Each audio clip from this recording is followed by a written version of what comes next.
அன்பியும் YouTube இல்லந்தோறும் இறைசாட்சி, உள்ளந்தோறும் மகிழ்ச்சி. பாவங்களை விட்டு மனம் மாறி இரக்கம் நிறைந்த தெய்வமே, நீதிமான்களை அல்ல பாவிகள் அழிக்க வந்தேன் என்றீர். பாவிகள் பலவீனமானவர்கள் எல்லாம் மது இதயத்திற்கு மிக நெருக்கமானவர்கள். அவர்களுக்கு மது இதயத்தில் தனிப்பட்ட இடம் இருந்தது. உலகம் அவரை வெறுத்தாலும் நீர் என்றும் அவர்கள் சார்பாகவே இருந்தீர்.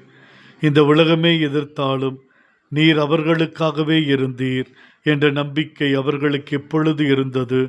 பாவி பெண் உம்மை தேடி பரிசையின் வீட்டுக்கு வந்த பொழுது எத்தனை ஏச்சுக்களும் பேச்சுக்களும் இருந்திருக்கும்.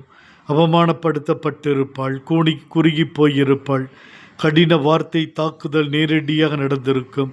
அந்த இல்லத்தில் இருந்தவர்கள் அனைவருமே எதிர்த்தாலும் துன்புறுத்தினாலும் அவள் அங்கிருந்த ஒரே ஒருவர் மீது மட்டும் அளவற்ற நம்பிக்கை கொண்டிருந்தார்.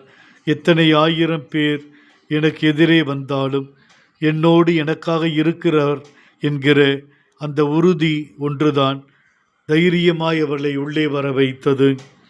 துணிவோடு கால்களில் விழுகிறாள், கண்ணீர் பொழிகிறாள், தன் பறந்து விரிந்த கூந்தலால் துடைக்கிறாள், வாசனை மிகுந்த நறுமண தைலம் பூசுகிறாள். அழுக்கடைந்து போயிருந்த நான் இப்பொழுது இயேசுவின் பாதம் அருகில் பரிமிள தைலமாய் மாறினேன் என்று சொல்லுகிறார். ஆண்டவரே, என் பாவங்களை மன்னியும் சுவாமி. ஆமேன். இந்த அன்பியம் யூடியூப் சேனலை நீங்கள் ஷேர் பண்ணுங்க, சப்ஸ்கிரைப் பண்ணுங்க, லைக் பண்ணுங்க. Wish you all the best.